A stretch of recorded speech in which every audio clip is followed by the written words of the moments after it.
요한복음 19장 13절로 16절에 있는 말씀을 제가 한 절, 여러분이 한 절에서 교독합니다. 빌라도가 이 말을 듣고 예수를 끌고 나와서 반석, 히브리 말로 가바다이란 곳에서 재판석에 앉았더라.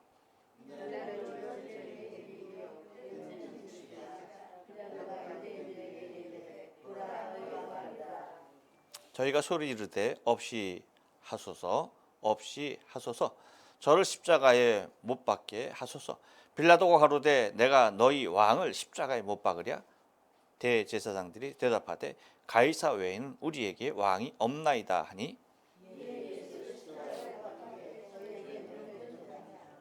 아멘.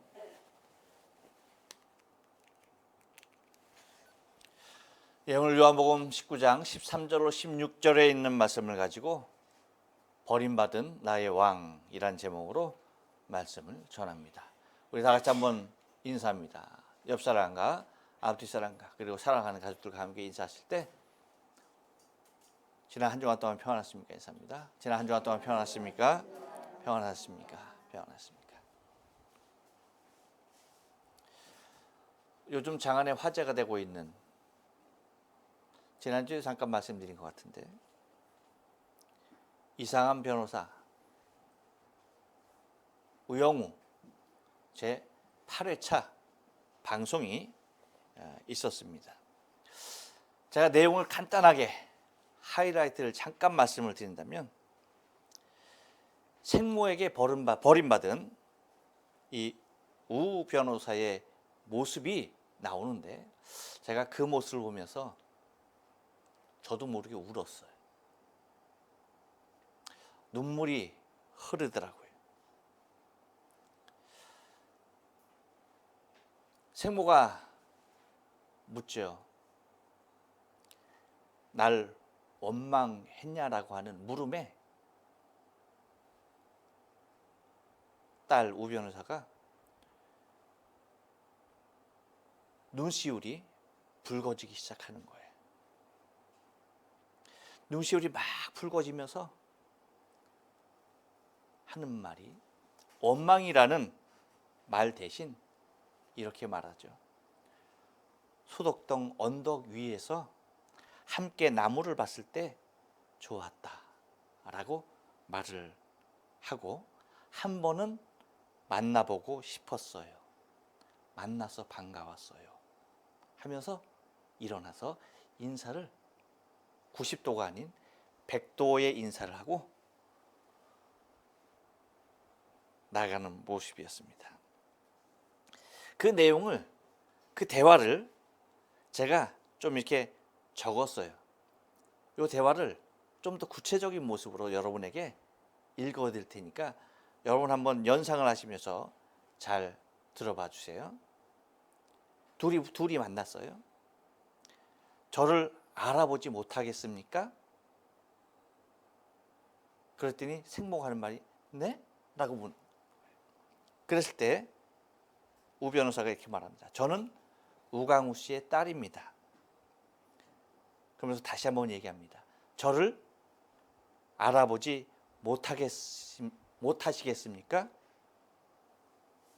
저는 한바다를 떠날 생각이었습니다. 태산에서 저를 받아준다면 이직하고 싶었어요. 하지만 얼마 전 태순이 변호사님이, 생모예요, 앞에 있는 태순이 변호사님이 누구신지 알게 되었고 태산으로 갈 수 없을 것 같습니다. 아버지한테서 독립해 진짜 어른이 되고 싶어서 한바다를 떠나려고 했던 건데, 기껏 아버지를 떠나 어머니의 회사로 갈 수는 없으니까요. 그것도 나를 낳았지만 나를 버렸고, 지금도 날 전혀 알아보지 못하는 어머니한테요. 태산으로 오라는 제안을 해주셔서 감사하지만 저는 한바다에서 계속 일할 거고 아버지의 곁에 남을 겁니다. 이 얘기를 하니까 이제 어머니가 자기 딸인 사실을 알았잖아요. 그러니까 어렵게 입을 떼면서 얘기합니다. 저기 날 원망했니? 라고 묻습니다. 이랬을 때 이 우영우 변호사가 그 말을 들으면서 눈시울이 붉어오는 거예요.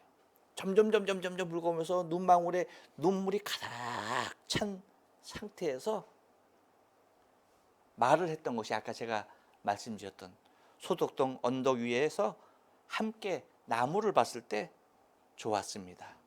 한 번은 만나보고 싶었어요.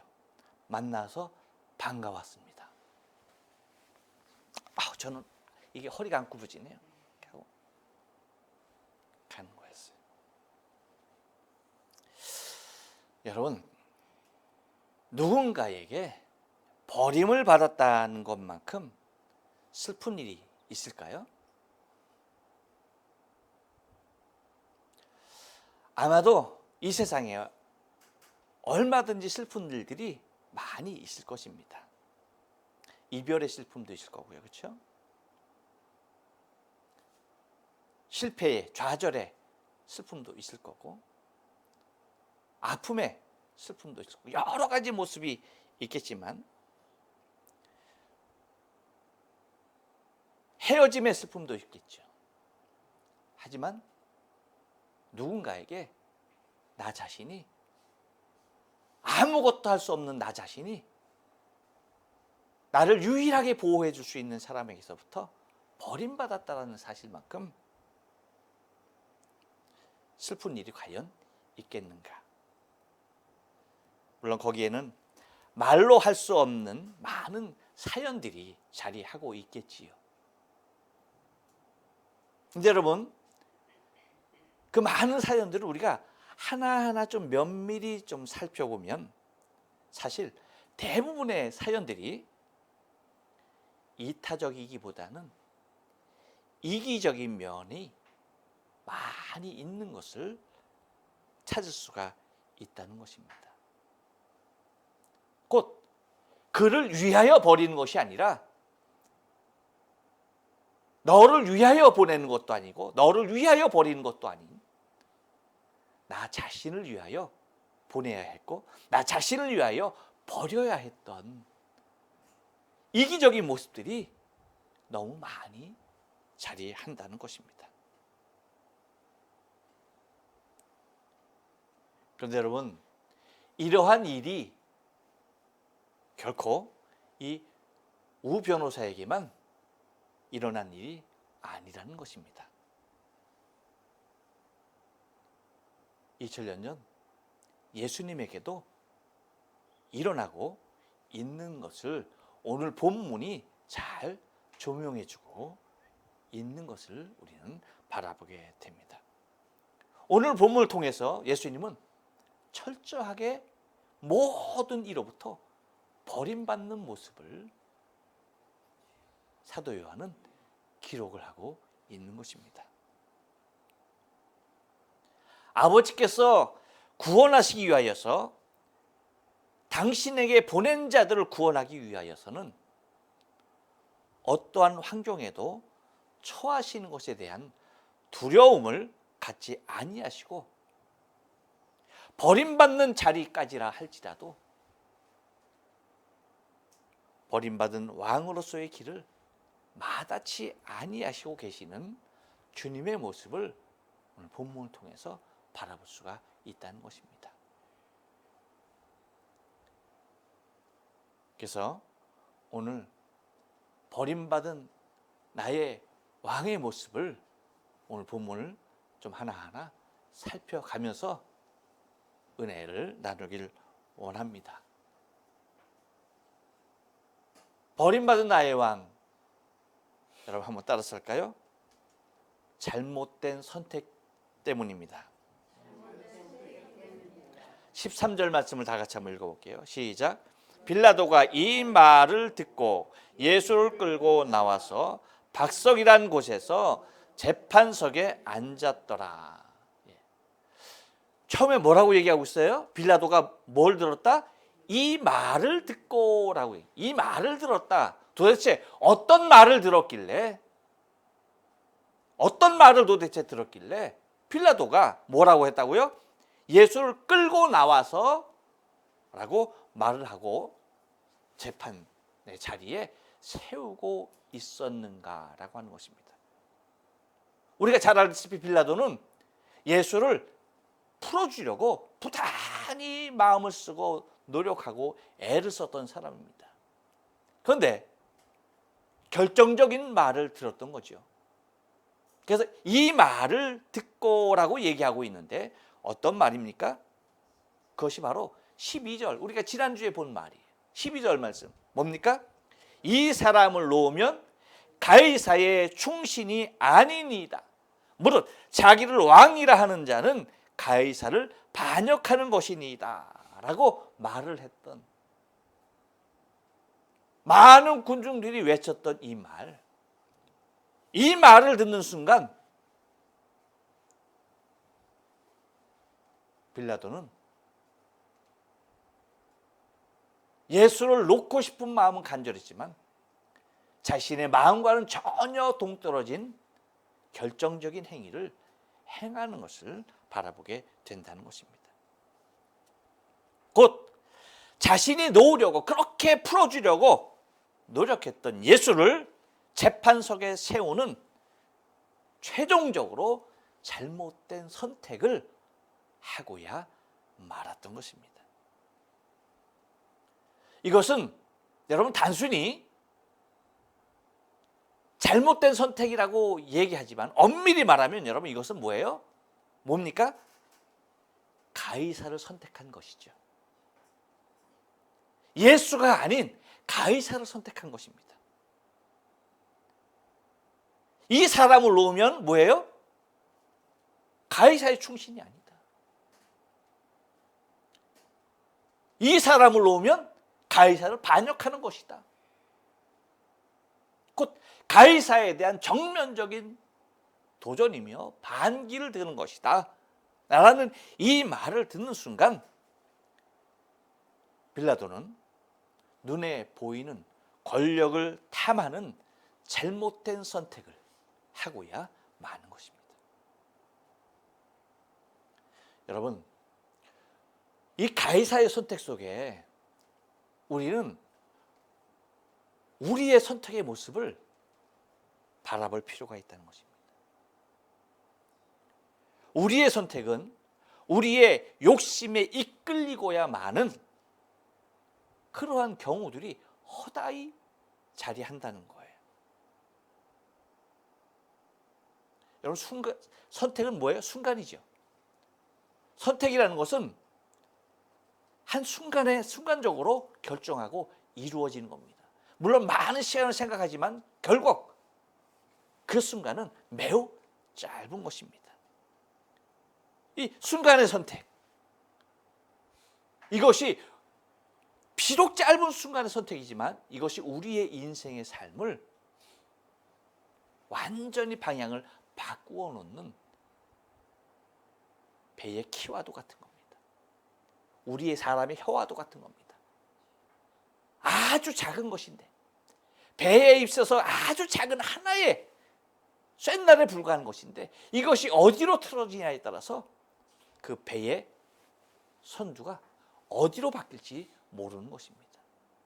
사람의 혀, 아주 새치 짧은 혀지만 이것이 인생 전체를 바꾸고야 만 것처럼 우리의 선택은 아주 순간의 것인데 우리 인생을 송두리째 바꾸어 놓는 일들이 많다는 것입니다. 그런데 우리의 이러한 순간의 선택들이 다 대부분 어디에 이끌림을 받는다고요? 우리의 욕심이라는 것입니다. 우리의 욕심에 이끌림을 받는 선택이 이루 말할 수 없이 자행되고 있다는 것입니다. 그렇기 때문에 여러분, 우리는 이 순간의 선택을 위하여서 우리의 엄청나게 많은 기간들을 훈련할 필요가 있는 것입니다.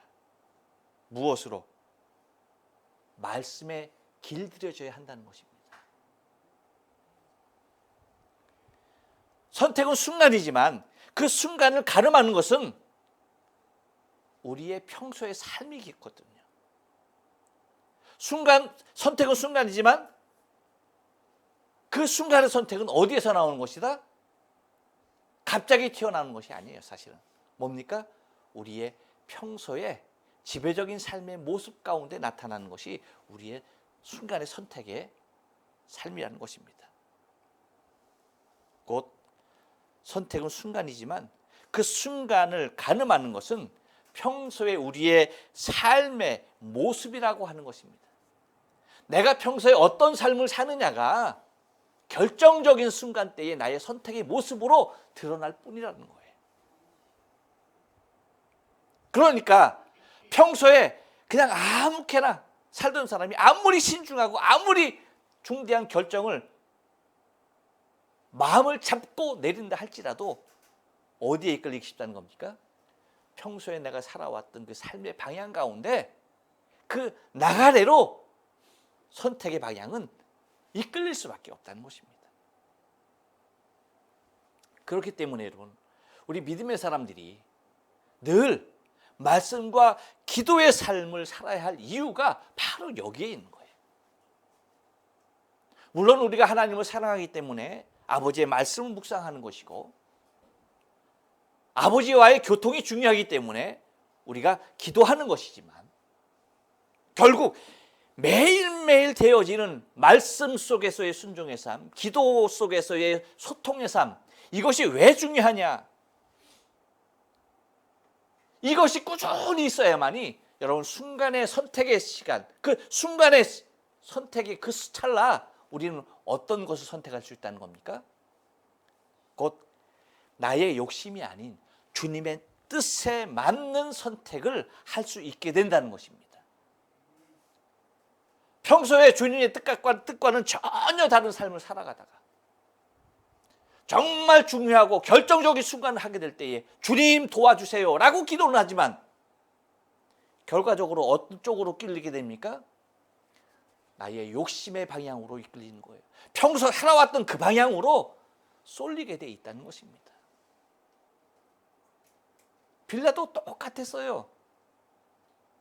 우리는 계속해서 보는 이 빌라도의 모습 속에서 얼마나 그가 고민하고 얼마나 그가 애를 썼으며 예수를 자신의 손에서 자신의 손과는 무관한 모습으로 놓아주려고 얼마나 아프다는 노력을 했습니까? 노력 안 했나요? 노력했어요. 그 누구보다도 노력을 많이 했습니다. 그런데 결정적인 순간에 그의 선택은 뭡니까? 예수가 아니었다는 거예요. 가이사입니다. 이것은 그의 선택으로 나타나는 모습이지만 그의 평소의 삶이 무엇이었다는 것입니까? 예수님이, 우리 주님이 기뻐하시는 삶의 모습이었다는 것입니까? 아니죠. 눈에 보이는 가이사의 모습을 늘 바래왔고 쫓아왔고 그것을 선망해 왔다는 것입니다. 잠시 갈등이 생겼지만 결과적으로 그의 선택은 뭐였어요? 가이사였던 것입니다. 왜 그릇된, 왜 잘못된 선택을 할 수밖에 없었느냐? 그것은 그의 삶의 전체적인 그 전에 있었던 전개되었던 그의 삶의 지배적인 모습이 그러한 삶을 살았던 것입니다.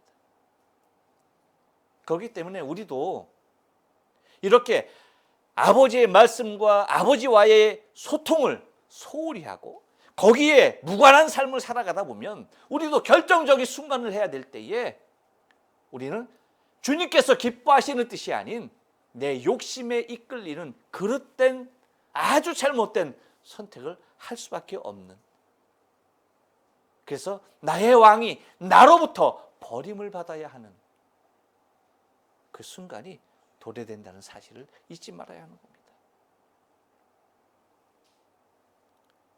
또 하나, 여러분, 버림받은 왕, 그 이유가 뭡니까?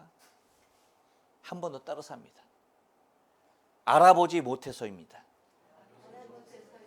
예. 여러분 14절 말씀을 다 같이 한번 읽어볼까요? 시작. 이 날은 유월절의 예비일이요 때는 제6시라. 빌라도가 유대인들에게 이르되 보라 너희 왕이로다. 이 말씀 보면 여러분 봐요. 빌라도가 하는 말이 뭐 유대인들에게 뭐라고 말합니까? 보라 너희 왕이로다 라고 얘기합니다. 이 말을 바꿔서 말하면 뭐예요? 나의 왕이란 얘기입니까? 아니죠. 나의 왕이 아니라는 거예요. 보라 너희 유대인의 왕이다. 너희 왕이다 라고 말하는 그 순간, 너희의 왕이다 라고 말하는 순간 뭡니까? 나의 왕은 아니다 라는 얘기입니다. 여러분, 정말 불행한 일입니다. 인생에 있어서 이와 같은 불행은 없는 거예요. 가장 불행한 삶, 그 고백이 여기에서 빌라도의 입을 통해서 나오고 있습니다. 하지만 여러분,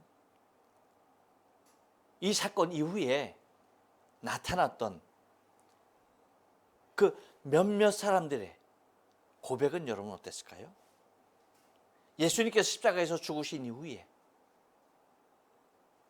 백부장과 함께 그를 지키던 사람들이 하는 말이 있습니다. 마태복음 27장 54절 보면 이렇게 얘기해요. 백부장과 및 함께 예수를 지키던 자들이 지진과 그 되는 일들을 보고 심히 두려워하여 가로되 이는 진실로 하나님의 아들이었도다 라고 말을 합니다. 이는 진실로 하나님의 아들이었도다 라고 얘기합니다. 근데 그 전에 하는 말이 뭐냐면 지진과 그 된 일들을 보고서라고 얘기합니다. 여러분, 이 말을 빌어서 보면은 예수님께서 우리 모두의 왕 대신 참된 왕이시라는 사실을 오로지 인간만이 모르고 있었던 거죠. 하늘도 어두워졌습니다. 그래서 빛을 잃었습니다.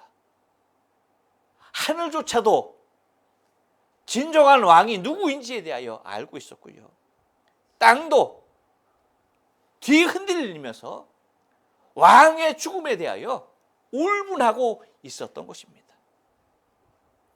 곧 하늘도 모든 땅도 이 땅에 있는 모든 만물까지도 예수께서 하나님의 아들인 것을 알아보았던 것입니다.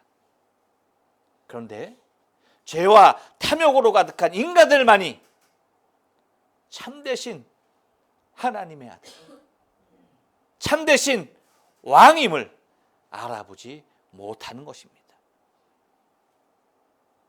빌라도는 물론이거니와 유대인들까지도 왕 되신 주님을 알아보지 못했던 것입니다.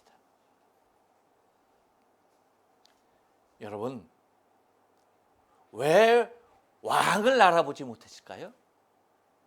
지난 시간에 말씀드렸듯이 그들은 이미 충신이라는 이름을 가장한 자기 자신들이 뭐였습니까? 가이사였던 것입니다. 자기 스스로가 다 왕이었던 것입니다. 그렇기 때문에 진정한 왕을 알아보지 못했던 것입니다.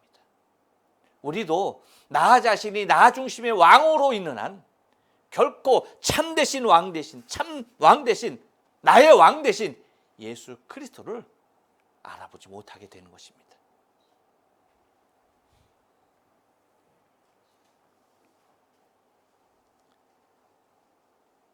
또 하나, 버림받은 나의 왕, 왜 나의 왕께서 버림을 받아야 했습니까? 한 번 더 떨어서 합니다. 자신의 길에 걸림이기 때문입니다. 15절 상반절 말씀 한번 읽어보겠습니다. 저희가 소리 지르되 없이 하소서 없이 하소서 저를 십자가에 못 박게 하소서. 아멘. 없이 하라는 것입니다. 다시 외칩니다. 없이 하소서. 저를 십자가에 못 박게 하소서. 라고서 이구동성으로 외치고 있는 것입니다.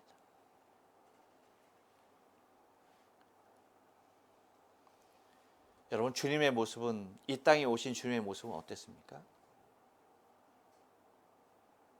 주님은 이 땅에 오셔서 당신의 머리 둘 곳조차 없으신 삶을 사셨습니다.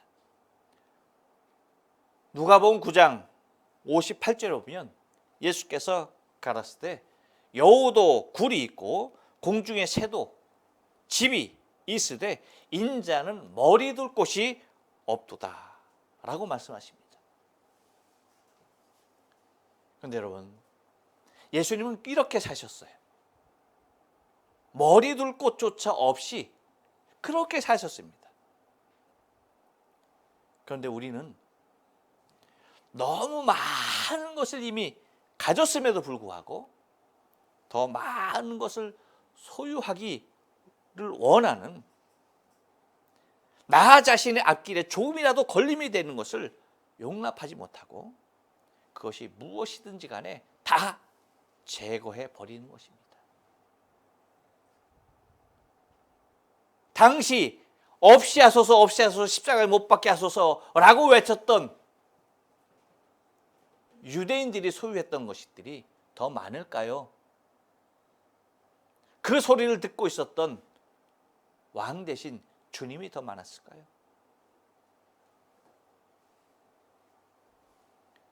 그런데 외치는 것입니다. 없애라는 거예요. 십자가에 못 박으라는 겁니다. 죽이라는 겁니다. 이유가 뭐예요? 지금 내가 가고자 하는 방향, 내가 다름질하고 내가 이르기를 원하는, 그래서 달려가야 하는 그 길에 예수님은 걸림돌이 되기 때문입니다. 그렇기 때문에 아무것도 없이 그렇게 모든 것을 다 주시면서 살았던 주님이라 할지라도 나의 발 앞에 걸림이 된다라고 한다면 없어져야 한다는 것입니다. 그것이 나의 왕이 될지라도, 그러한 분이 나의 왕일지라도 내 걸음에 걸림이 된다면 없어져야 한다는 거예요.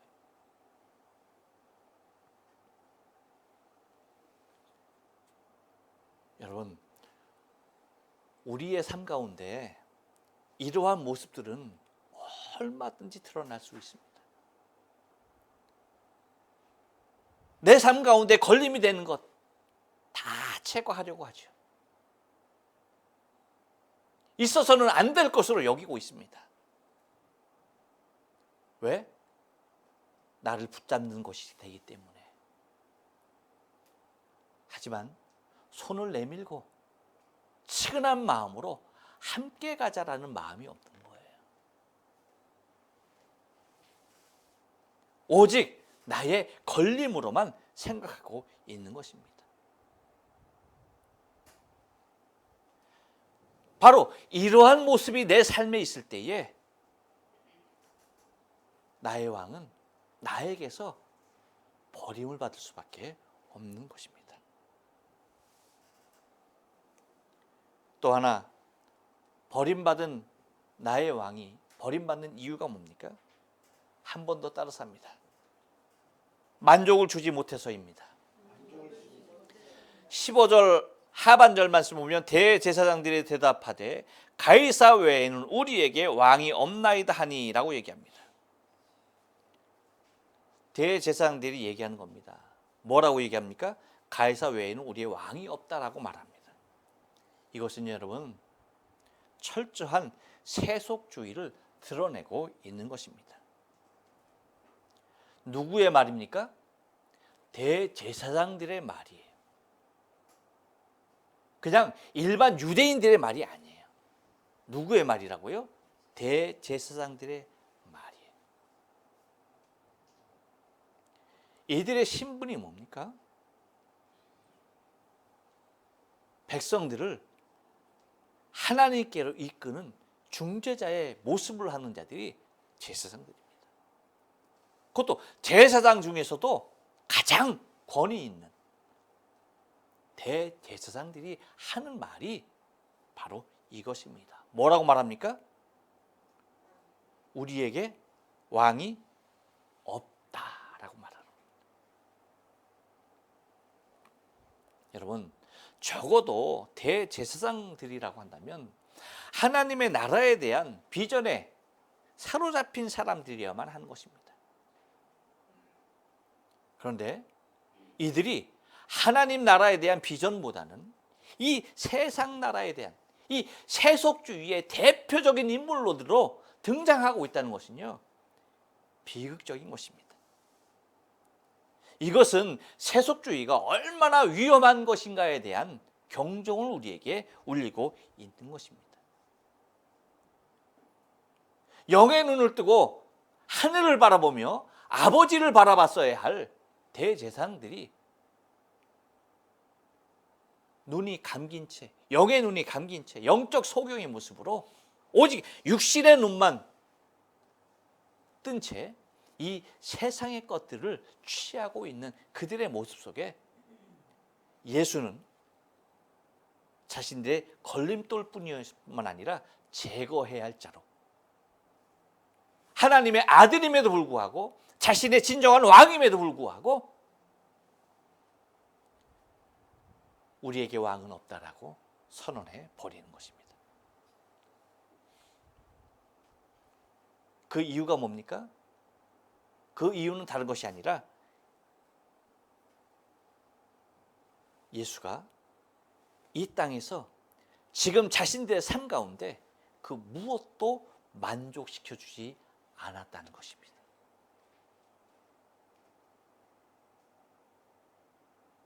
곧 예수로 말미암아서 그 어떤 것도 만족할 수 없었다는 것입니다. 무서운 일이죠. 무서운 일입니다.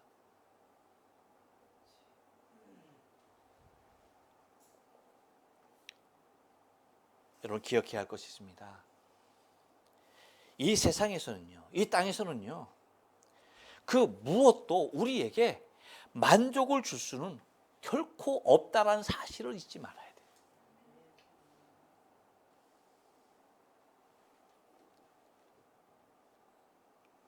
더욱이 지금도 자신의 왕이, 곧 왕이 가이사 자신이라고 한다면 그 무엇으로도 그 어디에서도 만족은 없는 것입니다. 이유가 무엇입니까? 이 땅에서는요, 그 무엇으로도 만족을 느낄 수가 없는 거예요. 하나를 가진 사람이면 둘을 갖길 원하고요, 둘을 가진 사람은 거기에 또 둘을 갖길 원하는 것입니다. 넷을 가진 사람은요, 거기에 더 다른 넷을 갖기를 원하는 것이 이 땅에서의 삶의 모습이에요. 그러니까 아무리 많은 것을 가졌다라고 한다면 그것이 나에게 만족으로 오는 것이 아니라 그 가진 만큼의 모자람을 느껴야 하는 것이, 그 가진 만큼의, 소유한 만큼의 불만족을 느껴야 하는 것이 이 땅에서의 모습이에요. 곧 자신이 왕인, 자신이 가이사인 스스로가 말하면서 우리에게는 왕이 없다라고 외치는, 자기 자신이 왕이면서 그렇게 살아가는 사람들의 모습이 바로 그것입니다. 오직 주님께서 나의 왕이 될 때에 참 평안과 참 만족이 자리하게 되는 것입니다. 또 하나, 버림받은 나의 왕, 버림받은 이유가 뭡니까? 한 번 더 따라서 합니다. 죄 없이 죽어야 했기 때문입니다. 16절 말씀 다 같이 읽어봅니다. 시작. 이에 예수를 십자가에 못 박히게 저희에게 넘겨주니라.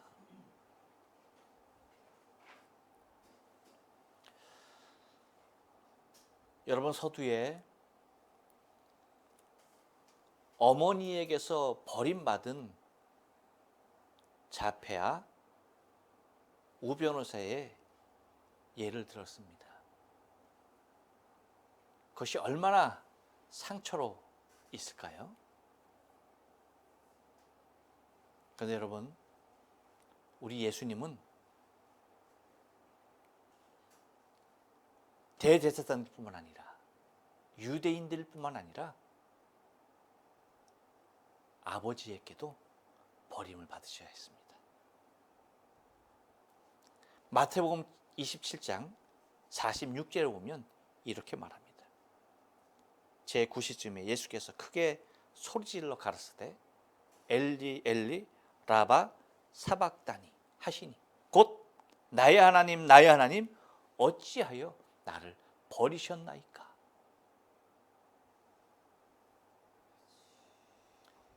이유가 무엇일까요? 왜 당신을 보내신 하늘 아버지께서까지 버림을 받아야 했습니까? 그 이유가 무엇입니까? 그 이유는 다른 데 있지 않아요. 아버지께서 구원하시려 했던 저와 여러분 때문입니다. 하늘 아버지께서 구원하기를 원하셨던 저와 여러분 때문에, 우리 때문이었다는 것이에요. 그래서 죄 없는 모습으로 그렇게 십자가에서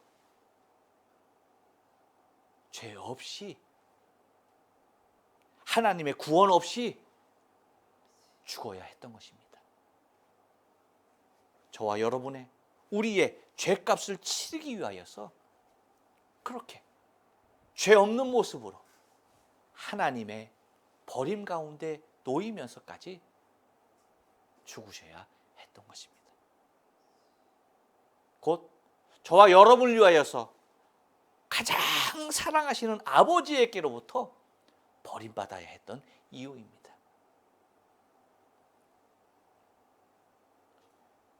그럼 여러분, 우리의 신앙의 삶이 버림받는 그 슬픔이 나의 왕 대신 예수 그리스도께 있어야 했던 이유는 하늘 아버지께서 나를 사랑하신 모습이 얼마나 크신지에 대한 증거인 것을 여러분 바라보시고, 이 땅에서는 비록 우리가 슬픔 가운데 있을 수 있어도, 좌절 가운데 있을 수 있어도, 아픔 가운데 있을 수 있어도, 낭만 가운데 거할 수 있어도 소망을 잃지 말아야 하는 것은 아버지의 사랑입니다. 보내신 아들까지 벌어가면서, 아들의 탄식까지 벌어가면서, 그 소리를 들으면서 그것을 외면해 가면서도 그 고통 중에 죽어가는 아들을 외면해야 했던 이유는 그만큼 저와 여러분을 사랑하시는 하늘 아버지가 계시기 때문인 것을 여러분 잊지 마시고요. 그 위로와 그 사랑이 저와 여러분의 신앙의 삶 가운데 충만하길 축원합니다. 기도하십니다.